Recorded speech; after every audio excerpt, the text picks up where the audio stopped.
It is a pleasure to see all of you today. I'm Rebecca Russell. On behalf of the Jewish Federation of the Greater San Gabriel and Pomona Valleys, welcome to the Ladies of Laughter Comedy Festival celebrating funny Jewish women. In case you do not know, this is the first festival of its kind in the world. We are so excited that you get to be here for the very first year. And this is our very first virtual event. So welcome, welcome, welcome. We have today the amazing podcast group, the Amusing Jews. They're amazing too, but they're also the Amusing Jews. And they'll be interviewing Rena Strober. So just to give you a little bit of a heads up on some of what both of these people do, let's start with introducing the Amusing Jews. Amusing Jews is an interview show celebrating Jewish contributors and contributions to American popular culture. It's hosted by me, Jonathan Friedman. And me, Joey Angelfield. No religion, no politics, just informative and entertaining conversations with people behind the things we love. Join us as we discover and rediscover the amusing Jews who have brightened our culture and our lives. We will have a clickable link for you to be able to go to their podcast page and their YouTube page later on in the program. Additionally, they will be interviewing an incredibly, extraordinarily talented Jewish woman, which is what we're here for to celebrate. This woman's name is Rena Strober. In just a few moments, you're going to see a little bit of a reel of some of the things you may recognize her from. What's exciting is that she is such an incredibly talented woman. She's a singer, she's a musician, she's an actress, she's a mom. I mean, that alone makes her a superhero, right? So we are so excited to have Rena Strober on today. Here is a little bit more information about Rena and some of the things you may have seen her in. I love Sting solo stuff. Say your favorite album on 3. 1, 2, 3. Soul Cages. Come on, get out of Stop here. it. Are you Yeah, serious? of course. What else is it gonna be? It's crazy. Can I say something? Sure. You have a rockin' body. Well, thank you. You know, go ahead and order dessert. I know you had an Oh, appetizer, thanks. but just I'm not a dessert kind of hey, you deserve it. If it isn't Congressman Jonah Ryan of New Hampshire, hi. This is my friend Dan, who was just Oh, leaving. what are you doing? Oh, shit, you can see. That's a shocker. Oh, wow. You're Danny. I watch you when I'm on the treadmill. Of course you work out. Just Miss Slat, your son was caught with 10 pounds of heroin on him. Literally, the evidence was strapped to his body. Even if he is functionally retarded, he's getting time. I'm sorry. Okay, so you said you had some... Big news! I got you a job. What? Seriously? Someone wants to hire Liv Rooney, the actual Liv Rooney?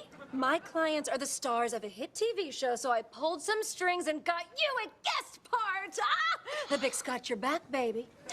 I'm so happy. They seem so nice. They do, don't they? Yeah. They are insane! Most guest actors don't last a day, but this was the only job I could get you. Just finish the week and watch your back. What? Becky, you're really, really scaring me. You should be scared. Scared makes you careful, and careful survives. Okay, have fun. Who are you two? We're his assistants. I'm his... Swedish masseuse, yeah. And I'm his musical therapist. Really? She bribed the guards. Good going, Judas. You two behave yourself. We promise we will.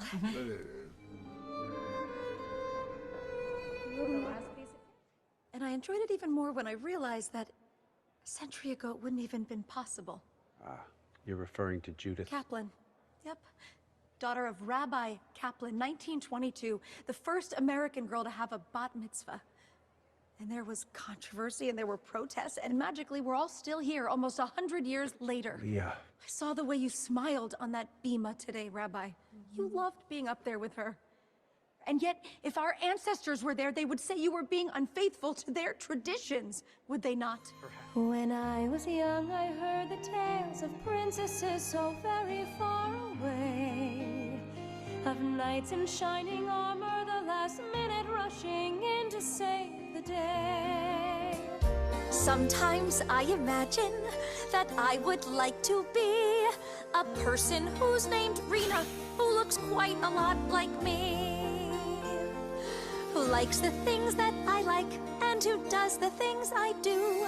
And I don't have to imagine because I'm Rena. Me, that's who. So as you can see, we have an exciting event ahead of us today. Thank you again for joining us. I would like to take a moment to welcome a special young guest who is here today, joining us via virtually. She's 6 years old. Leah Vaughn, I heard you were home from school today for being sick. Thank you for joining us. We're excited to have you here too. Uh, Without further ado, though, I would like to introduce Joey and Jonathan, the amusing Jews. Thank you. Such a wonderful intro. And we're not always necessarily the amusing Jews, although we are kind of amusing, you know. Usually our guests are the amusing ones. And yes, we try to be amazing. Hey, Jonathan. Hey, I finally Joey. got to say hey, Jonathan, instead of hey, Joey. Nice. That's right. Well, everyone, thank you so much. Welcome to this live episode of Amusing Jews. We're typically just recordings, so you get to see how the sausage is made. This particular show celebrates Jewish contributors and contributions to American popular culture. I'm Jonathan Friedman. And I'm Joey Angelfield. And we're delighted to be here as part of the inaugural Ladies of Laughter Comedy Fest organized by the Jewish Federation of Greater San Gabriel and Pomona Valleys. And as you can probably tell, neither Joey nor I can claim to be ladies of laughter ourselves, but our guest certainly is. Rena Strober was the voice of Esmeralda, a member of the villainous Black Moon clan on the anime series Sailor Moon. Her Broadway credits include the role of Cassette in Les Miserables. Oof, I butchered that. Les Miserables. And a national tour of Fiddler on the Roof, playing Tevye's oldest daughter, Tzeitel. Recent television credits include characters on the Netflix animated series Dogs in Space.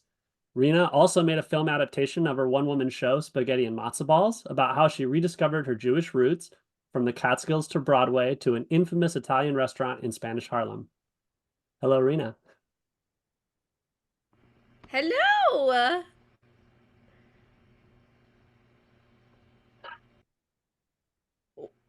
Did you want me to Yeah, say anything? Jonathan, how to get started? Yeah, Joey, you got the questions in front of you, right?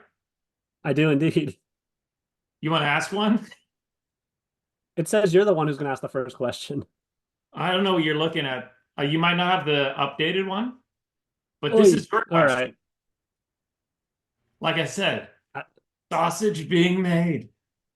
Yeah, indeed. So here's a generic question, Rena, as we're getting this sorted out. How you doing? I'm doing great. It's Friday. I'm very happy that it's Friday. It's Shabbat. I'm hosting an 80 Shabbat tonight as a cantorial soloist.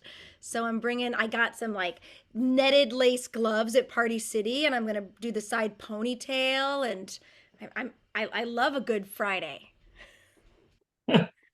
Yeah, for us Jews, every Friday's a good Friday.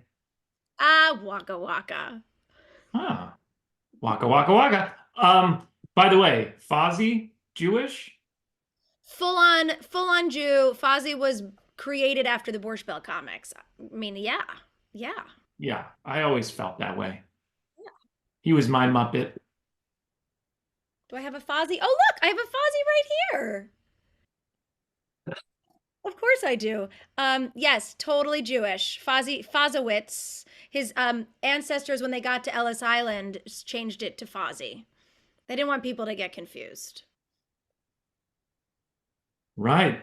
Oh, and by the way, bear is basically bear in Yiddish too, so it worked. Not to be confused with the Berenstein Bears. Total. Berenstain. Oh, Berenstain Bears, right. Total non-Jewish family. They celebrated Christmas. Yeah. Good. Well, before we travel too far down Sesame Street, here's another generic question. Rena, how did you get started in the biz? I'd say nepotism. But my dad's a kidney doctor, so it really didn't do anything except he called me Rena, after the glands. How did I get started? I'm from New York. I'm near the Catskills. I was around comedy my whole life. I spent my summers up in the Catskills at Stage Door Manor Performing Arts Center. And unfortunately, the only place I liked being was on stage, unfortunately for my parents and siblings and my bank account. Um, so I started studying over the summers, then went to school in New York, and then worked really hard. It's this old fashioned idea that if you work really hard, you get things. This was way before TikTok and influencers. So this was like the days where you just like trained and paid your dues and then you got things from it. Old fashioned idea.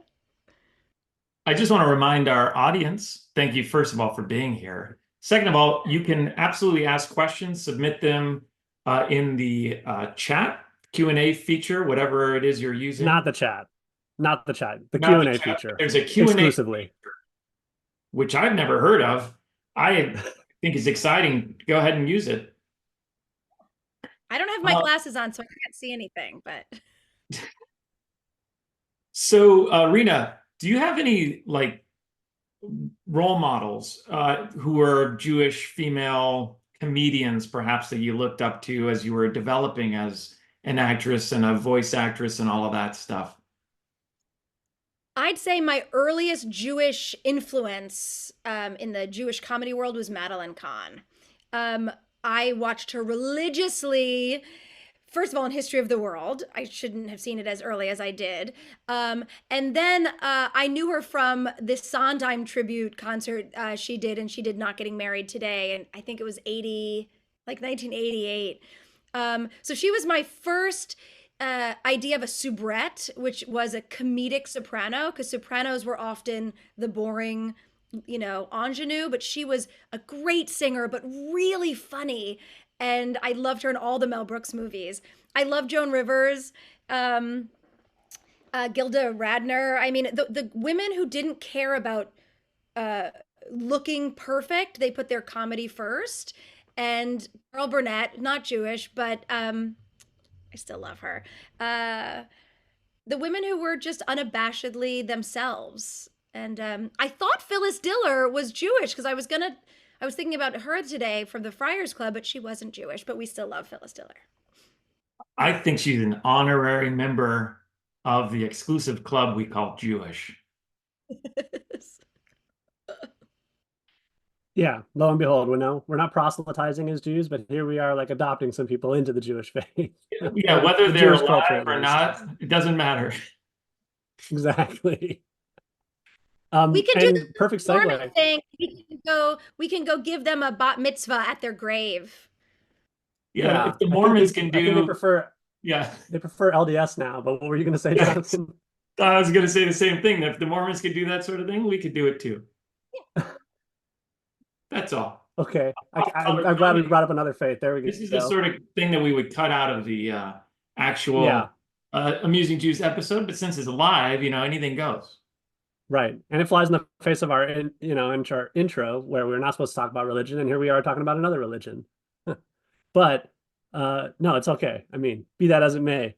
Rena, you had a perfect segue. I remember you mentioning to us previously that you joined the Friars Club some years ago. You were not only one of the youngest members involved by a long shot, but also one of the few females. How did that all go down? I love the Friars Club. To be clear, it was the Friars Club in New York, not the one in California. The original Friars Club that created the roasts back in the day that Phyllis Diller, famously dressed as a man because they never let women in. It was a place, that was meant for men in comedy to meet until Liza Minnelli was the first woman allowed in 1988. And I had been spending time with old men with guns at a restaurant called Rayo's in Spanish Harlem, an Italian restaurant. And I liked the old men and I wasn't so fond of the guns. So after I decided to not go back to Rayo's anymore, I still needed to I needed my old man fix in New York. And I was asked to go to one of the roasts at I think it was Jack Carter or somebody. I forget who the roast was for. And I went and I met a bunch of people. And Marvin Scott, who is actually a newscaster from New York, he sponsored me to join the Friars Club. And there were a handful of us, Jeff Ross, Lisa Lampanelli. There were a handful of us younger folk, Gilbert Gottfried, the late wonderful Gilbert Gottfried. and I was sponsored, and then I joined, and then the next few roasts, I was actually on the dais. Freddie Roman asked me to sing. I was always asked to sing. I was never asked to speak. So I would sing the national anthem at the top of the roasts, and I would sing there every Thursday night. We had like a jazz night at the Friars Club, which was on 55th and 5th. It was Milton Berle's old home that he donated. And I would, every day, I would go, that was my sanctuary. I would go to the gym there because I felt really athletic because nobody else could really get up off of the machines. And I was like, look, I could stand and sit. I felt really young there. And I just got to meet incredible people. And yeah, it was a wonderful part of my New York story. I'm from New York, so the fact that I could be at the Friars Club all the time was just, I felt really lucky. So you mentioned that they would have you sing and not speak. Was that because you were a woman, because you were young, because you were both? What do you think? I think they knew me as a singer. I was on Broadway at the Mhm. time, and so uh, it's just you know, and I like singing, and I don't think I think it was more me. I didn't push. You know, I was a fan of the comics there, especially Lisa and you know, Jeff Ross, and I put myself in that position where I offered myself up as a singer. I never introduced myself as a comic. I still don't call myself a comic. I call myself a comedian. I love doing funny things and writing in a comedic way. I'm not a stand-up. I have a lot of admiration for stand-ups. So I think that's why. And Freddie loved when I sang "God Bless America" um, at the roasts. I think more people were funny there than could sing, so I think I just leaned into that. As long as you're okay being the token singer. It's good. Whatever pays the bills. That's Also, amazing, though, that the people that you got to know who are no longer with us, some of those names that you mentioned, and I know that you have this really terrific Passover story that involves Sid Caesar, and I know there's a lot more to your Sid Caesar story as well, if you want to share some of that with us. it's so interesting. I grew up knowing about Sid. I not as much as from his TV shows, but he was in History of the World. He was the critic who got up and peed on the art. And then he was in Grease. So I knew Sid Caesar. I knew that name as someone who knew Mel Brooks. You know, it's all about who knows Mel Brooks in the, you know, in life. And so when at the Friars Club, I never got to meet him because that was New York, but there were pictures of him around. So when I moved to LA, I had my Sid Caesar book, and I knew that he met with his writers at Factor's Deli every Wednesday. So I would go and I'd sit in booths and I would just watch and sort of try to be close to him. Fast forward many years later, I'll make this very short. I was doing a musical with Jason Alexander called When You're in Love, the Whole World is Jewish. And I met this wonderful couple, the Zygmans, who were caretakers of Sid here in LA. And they said, something about you makes us want to introduce you to Sid. He doesn't see people anymore, but there was just, and I'd said that I was in the Friars Club and they were in the Friars Club here. So they brought me to his home and I met him, and he wasn't that connected to life. He was in a hospital bed in his house and he just wasn't that connected. But I started to sing, and the more I sang, he would come to, and he started telling me stories, and I started to learn more about him, and we developed a very strong friendship. And during that year, because it was a year to the day that I met him, to when he passed away, but he had Passover Seder there. They'd been doing it for 20 years with Carl and Mel Brooks and Lainey Kazan and Arthur Hiller, everybody. And so I helped do the Seder. It was me and Theodore Bickel, who had played my father in Fiddler on the Roof on the tour. Mel Brooks and Carl Reiner. And it's like if you said, pick a celebrity you can be on an island with, you know, it was that. It was like I was at a Passover Seder with my idols. And I did the 4 questions. I changed the tune, of course, as Jews do, to match the tune of the song Sid sang on Broadway in Little Me. I was going to do the 4 questions to Springtime for Hitler in honor of Mel, but I wasn't sure how that would go over with. It's a springtime festival. Exactly. So Yeah, it was one of those. I did it twice. The first year, and then the second year, he already passed away, but we still held the Seder.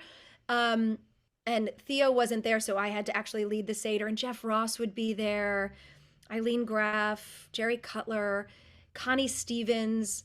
Um, what's his name from? Why do I have a blank? I know him as Joanna Gleason's father. He used to host Let's Make a Deal. The Monty Hall, Monty. of course. Yeah. Monty Hall. And Mel would just marvel at the idea that his friend came back a little bit towards the end of his life through music. Yeah. Yes, you're mentioning some of those names. I mean, the old man fix that you mentioned earlier, you must have been like overdosing. It's crazy. It was crazy. I've been writing about it, so I do plan on publishing a book about that year of my life, not just about Sid, but about the fact that any generation that's not an octogenarian needs to remember to connect with octogenarians. And what's the octogenarian word for people in their 90s? Nanogenarian? Yeah.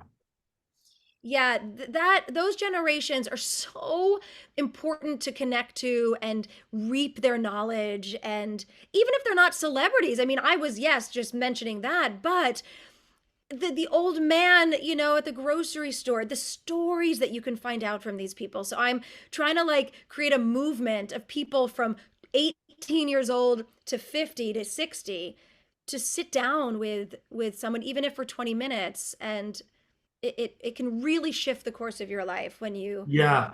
You're reminding me of something Joey and I were talking about the other day, which is, a lot of our podcasts for the audience who is not who hasn't checked us out yet.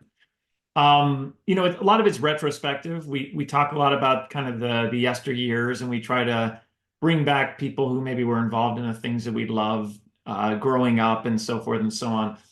When we talk about connecting with the youth in a Jewish context, it's typically around like fear of intermarriage and not going to synagogue and blah blah blah blah blah blah blah blah blah blah blah blah blah.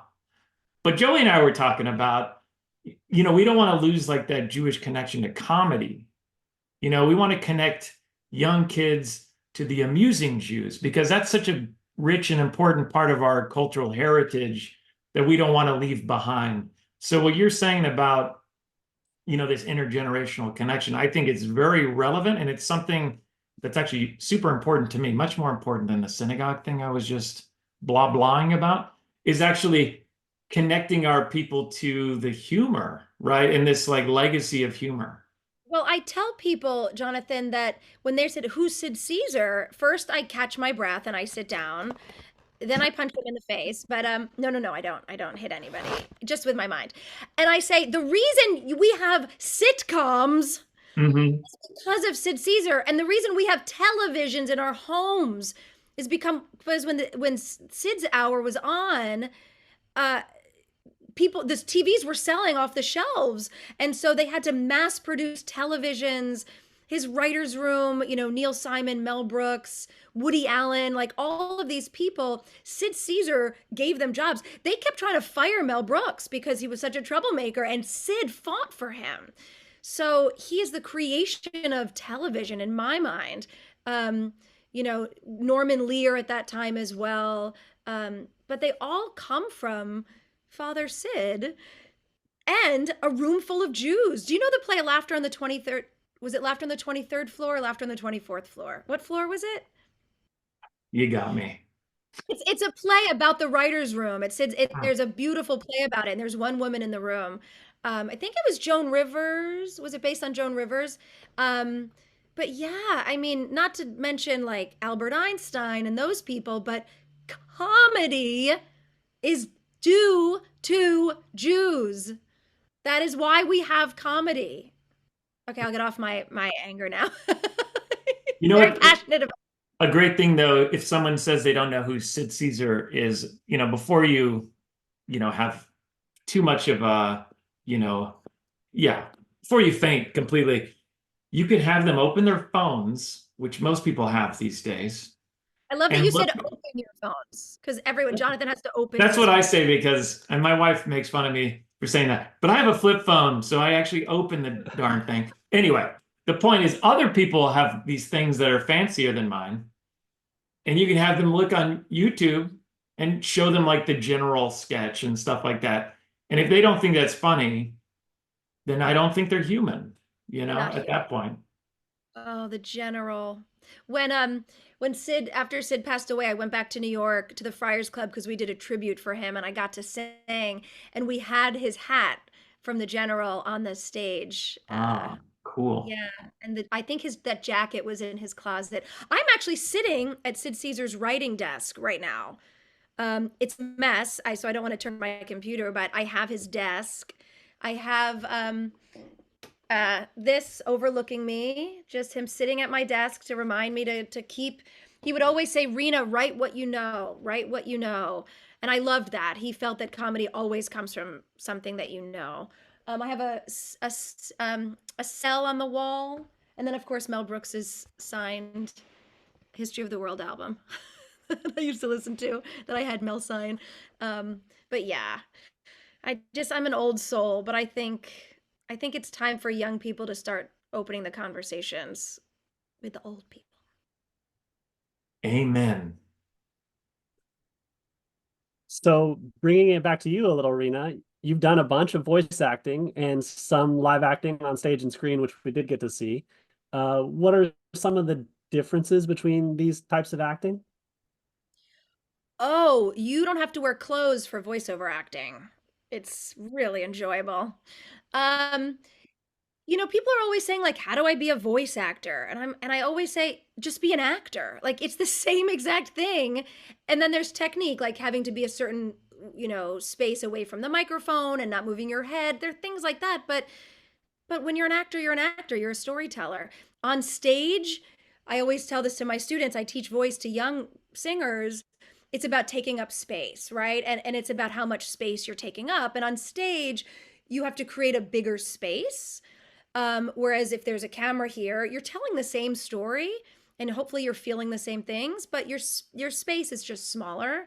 It's actually why I love multicam, why I love working at Disney Channel and Nickelodeon, is because it's just like doing a musical, because you can be really big and then there's all those cameras all around. But it's all storytelling. And as long as you're connected to its core and its honesty, I don't think there's any difference. In voiceover, you do things 3 times in a row for the most part.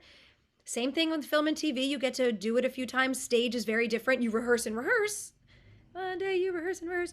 And then you do it once. And what I always prefer stage, mostly because the audience is the last remaining piece. And it's always a surprise and it's always different. When I was on the road, I traveled with Les Miserables and with Fiddler. And you do 8 shows a week and you get very familiar with the psychology of audiences, where Friday night audiences are the worst because they've had a long week and they're mostly husbands who've been dragged to the theater. And so you always have to work really hard.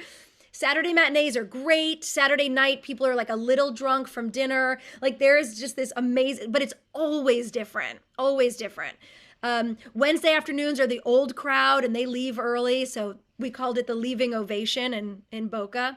You think that they're standing and you're like, oh no, I guess you're going to your car during sunrise, sunset. All right.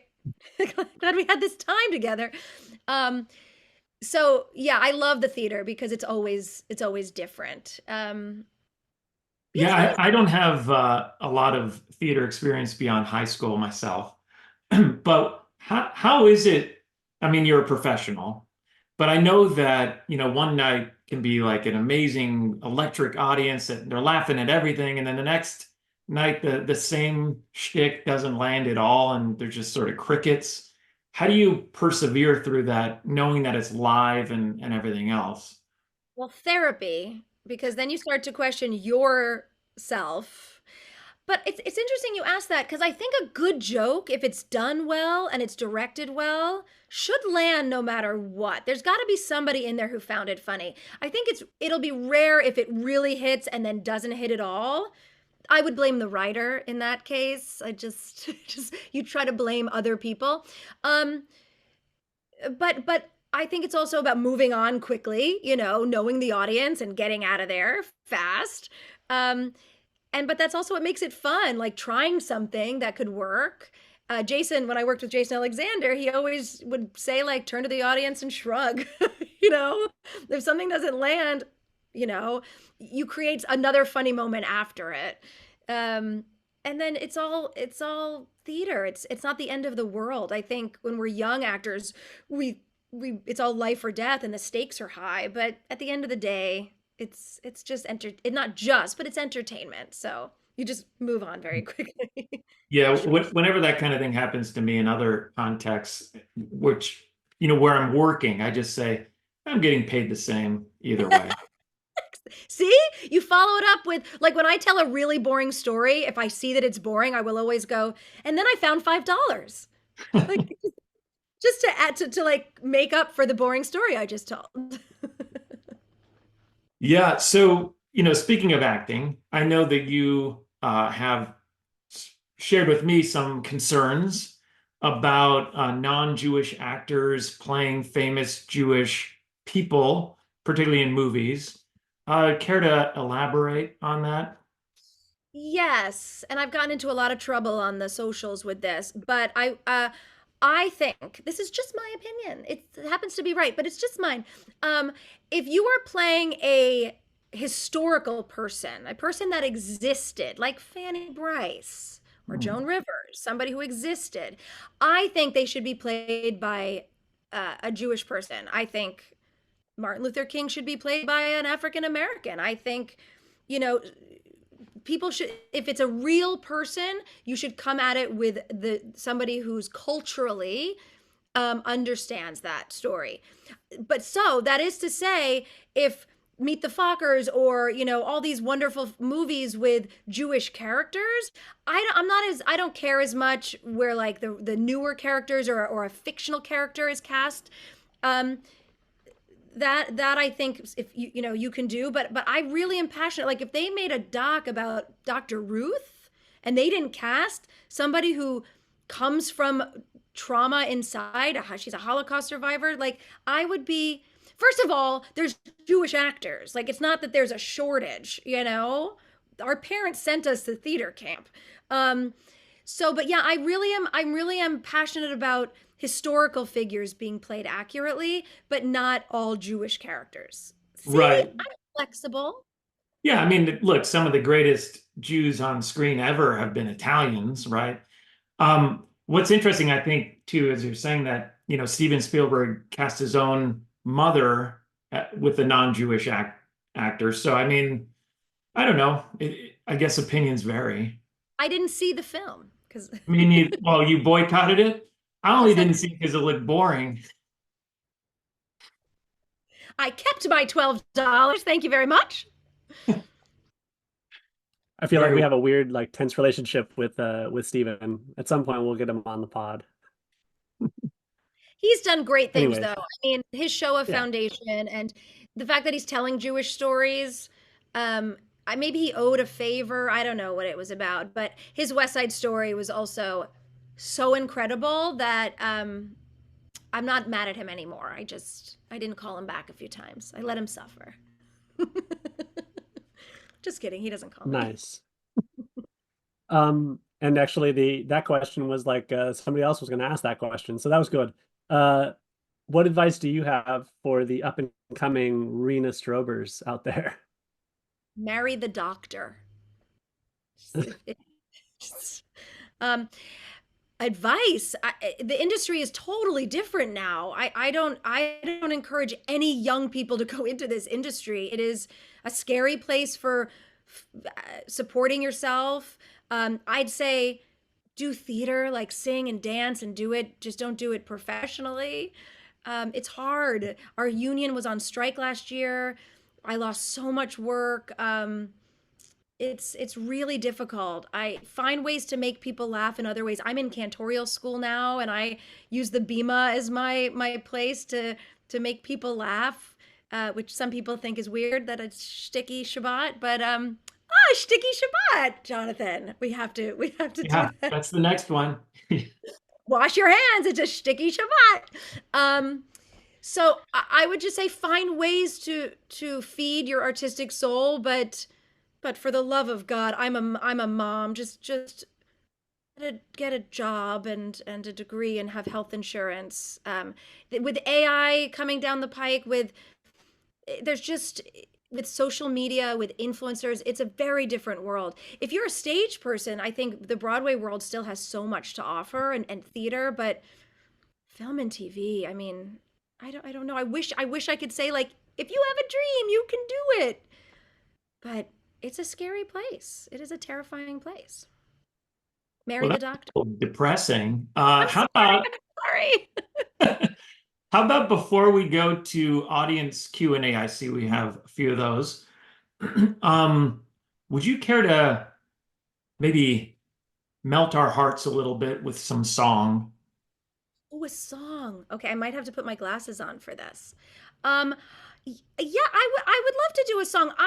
One thing I love about comics, certain comics, is subtlety and simplicity. I liked that about Sid. You think of him as a big comedy, but if you look at his work, it was very subtle. So I thought I would do this song. It's very simple, and yeah, if you have an animal or a pet, go to the other room and get them. Make sure. Yeah. Can you hear it?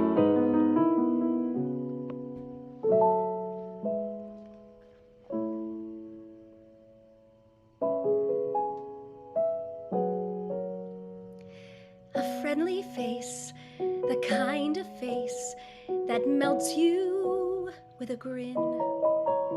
The kind of eyes that welcome you the minute you walk in. A tender glance you simply can't refuse. It's times like this a girl could use a dog. He listens when you tell him things. There's nothing you can't say. And unlike certain people, you can teach him how to stay. And if the world is giving you the blues, he cheers you up by chewing up the news. It's things like that that make you choose a dog. Other people need romance, dancing, playing around. Other people need constant fun. Well, I'm not one. I have my feet on the ground.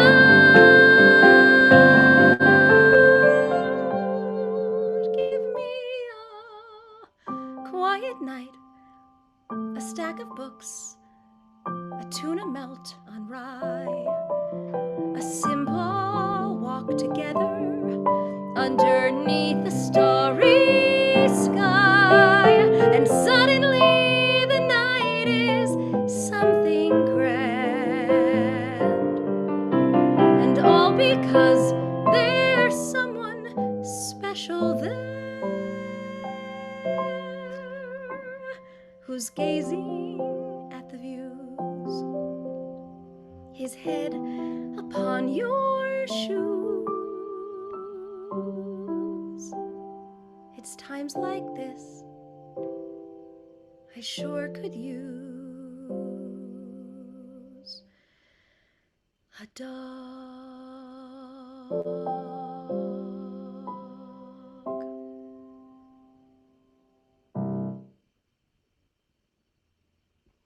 Simple. Beautiful. Thank you so much. Of course. It's from a musical called Lucky Stiff, and apparently it's a musical based on Bernie's Weekend at Bernie's. What Very will they strange. think of next? Thanks for letting me share that. I love that song, and I think there are not enough songs for that are just like honored to honor our pets. By the way, you mentioned Monty Hall earlier. Oh, look at that. Oh, was someone singing about me? Yeah. So, Rena, Lauren I started think I beckoning mentioned, him. I think I said this to you before, but Monty Hall was the MC at the first Bark Mitzvah Oh my God. back in Beverly Hills in like 1959 or something like that. Oh, So, speaking of honoring one's dog, one's pet, Bark Mitzvah. Joey, I think we have some questions from our wonderful audience. Yeah, we do have a couple, although they're also just using it to like comment as well. Ah, Lo and behold.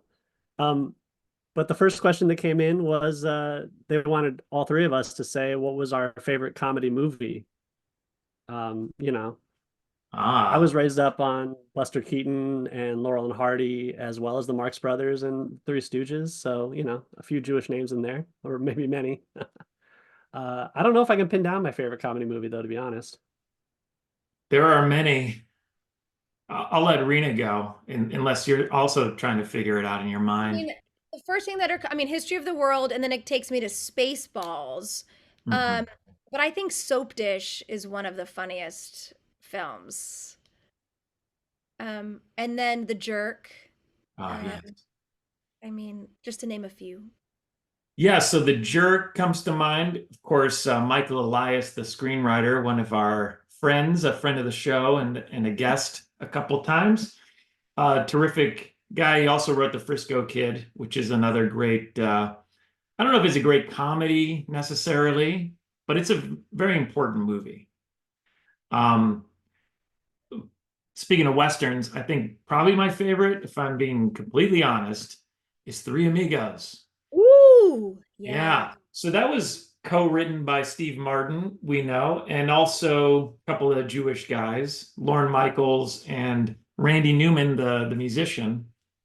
It's Ooh. actually a very Jewish movie. If you watch it with that perspective, it's kind of this idea of vaudeville goes west, or like the Jewish entertainers, the urbanites try to rough it. This was kind of a trope in a lot of earlier Westerns where they did include Jewish characters.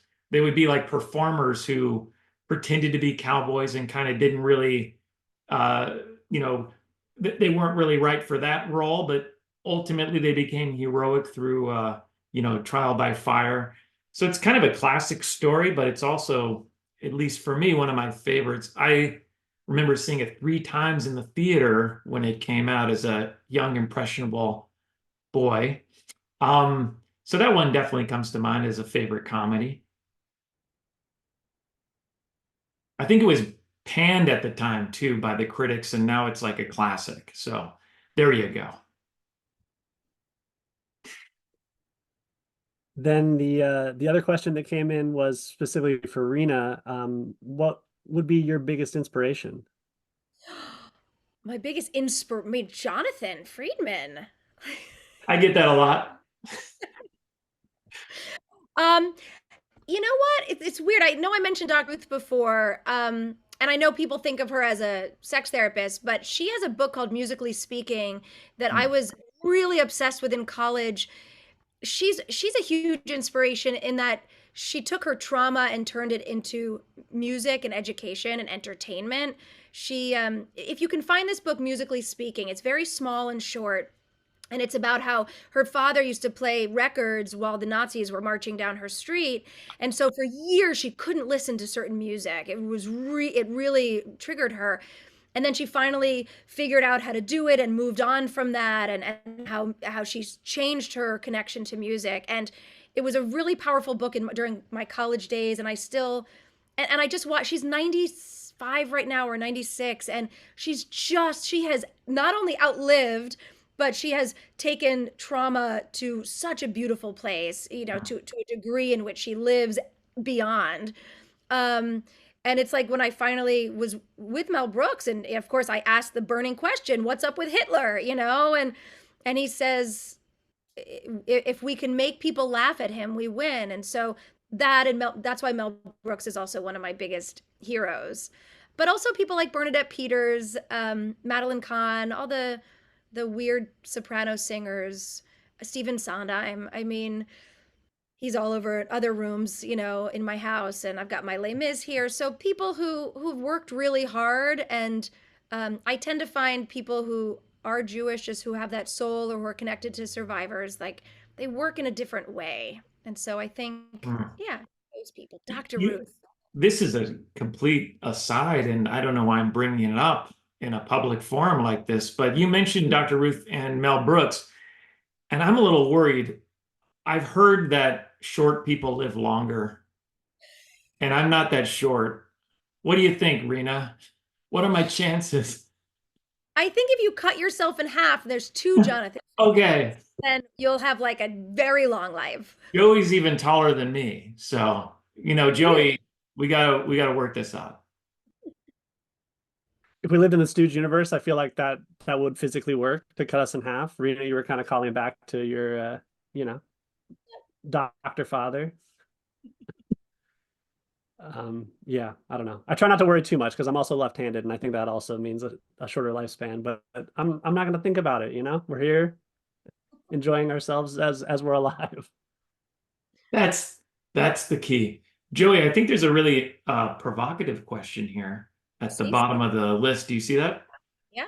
Yeah, from Anna Rose. Yeah, let me go ahead and read it. So we mentioned it's important if there's a historical person that is Jewish, that the part would be played by a Jewish person. If a Jewish person is not as good at the part during audition as the non-Jewish person, would you go with the non-Jewish person for the sake of the acting, or would these auditions just be closed to non-Jews? It's such a good question, and it's a fair question. And there's many sides to this, and all the sides are right. Um, I think casting and directors have to work a little harder. And I think if someone fails in an audition, it's either about working with them or moving on to somebody else. I really don't think that there's a shortage of strong Jewish actors out there. It's about finding them and giving them opportunity, and not just taking the most famous people. So it's about people working a little harder to find them. But if the non-Jewish person is at the end of the day the best person, we want the story told well and beautiful. So yeah, that would totally be okay. I just think we all have to work harder on finding those Jewish actors and giving people opportunities that aren't famous ones. Um, so yeah, but yes, yes, and it's I would never, like you say, close to non-Jews. I think the first level of audition should be for Jewish performers, and then open it up. Absolutely. It's interesting.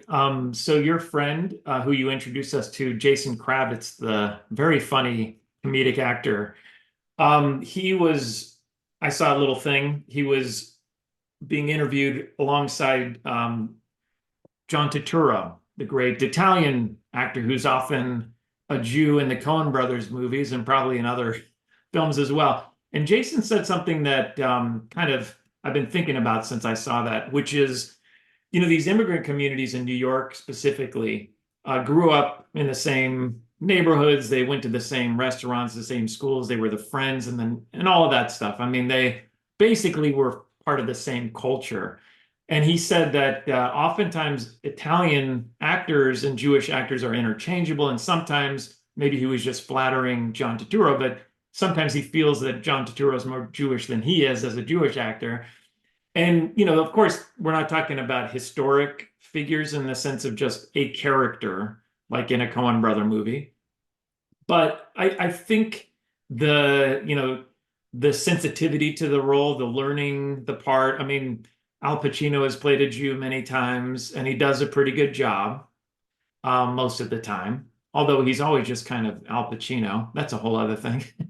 But ultimately there's a way to maybe convince the audience, right? And that means the Jewish audience as well, that they really own it and they are able to embody this person. Yeah. It's about doing your homework, but there's just someone was interviewing uh Denzel Washington. Was it Denzel? Talking about the same thing, and he talks about it's about, oh no, it's directors. And he just talked about it's cultural. There's a Mhm. cultural feel that when you grow up in a kosher kitchen, or when you grow up going to synagogue, or when you grow up hearing people complain, um it allows you to tell a story honestly. They're great actors who do characters, but I always like watching a very honest way to tell a story. I love Yeah. Jason Kravitz. He had a show last night at Catalina Jazz. He's in town. He's brilliant. Yeah, But he's he amazing. plays every Jewish lawyer on TV, so he's he's playing all the It's Jews. true. Yeah, he is amazing. And by the way, he's going to be a guest on our Amusing Jews show pretty soon, so stay tuned for that. Joey, do you have any questions for Rena? Any last questions before we wrap this up? I'm trying to think about the fact that, hysteria and hysterical comes from the like root of uterus as well. Like maybe women are extra funny. Yeah, sorry. I said uterus on a podcast. Maybe that's offensive to some. But yeah, I'm just wondering like what it is because Rena, I was thinking a little bit about a family member who accused me of falling tuchus backwards into various jobs. And I feel like you've come by your work very honestly, although, I'm sure that there have been struggles. And part of what I was noticing is, some of it was because you're kind of funny and also a really wonderful singer. Somebody said we should get you a record deal. They're probably not aware that you actually have a couple of CDs out. So we'll plug that. But yeah, there was also like the compassionate side of you where you were, talking about connecting with elderly people and talking about, being compassionate and caring towards other people. I'm wondering, is there what's the through line between the nurturing that we sometimes say is, feminine, but what's the connection between nurturing and comedy? Ooh. I think it goes back to what Sid said, write what you know. I think it's about knowing who you are and and being I think funny comes from truth. And so I think as truthful as you can be, which takes a lot of vulnerability, but a lot of nurturing of yourself, um, then that can come off as funny. I think timing is everything. I think it also helps that I was raised in New York near the Catskills. It's like it was in my water, I think. It seeped down the Hudson. Um, but I don't know what the core. Some people are funny, some people are talented in other ways. I can't draw or do math or pay my bills on time, but I can try to make this customer service person laugh who I'm begging for an extension. um but I think it's just about truth and it's about being able to laugh at yourself. Laugh at you and your faults and that light self-deprecation, which Jews do, which I think we've created. We don't laugh at other people. We don't put people down in our comedy. We put ourselves down to connect, and I think that is just a very strong trait of Jewishness. Hey, that's why Mel Brooks did the whole Hitler thing. Like, yeah, he destroyed us, but like, now let's laugh. I did see one other question in the thing about voiceover acting. Sorry, can you see how old I am? Where I'm like, what does it say? Um, uh, Voiceover acting, I love it. I love it so much. I love doing animation. Again, it's another field that has changed so much because of self-recording and AI. But I wish I had more tips on it. It's a really different place. It's a celebrity-driven place. But you can always email me at my website if you want to talk more about voice By the acting. way, we've talked offline. Joey and Mike, our producer engineer. Shout out to Mike. He's lurking somewhere behind the scenes today, as he often does. But we've talked about how the voice acting world has changed so much, and we could pin the blame on different successful projects like Aladdin that brought in Robin Williams. I think that was a major turning point in the sense of bringing in famous people to inhabit these roles that typically would be voiced by professional voice actors. And I think even today, when we watch animation, we can tell like who's the voice actor and who's the actor that they got to voice this character. Some of us who are sensitive to that kind of thing. How do you feel about that sort of tension? I think there is a tension in that world. there were utility actors. We were voice actors. We went in and we played all the other parts. And we had a career. And I've been doing it since 2000 when I started doing video games. I still do some video games, but now it's celebrity driven. The celebrities want all of it, and Nickelodeon, like, I shouldn't say anything, but they think people, little 2-year-olds, are watching Doc McStuffins because some celebrity is in it, which is nonsense. And also during COVID, everyone built a home studio.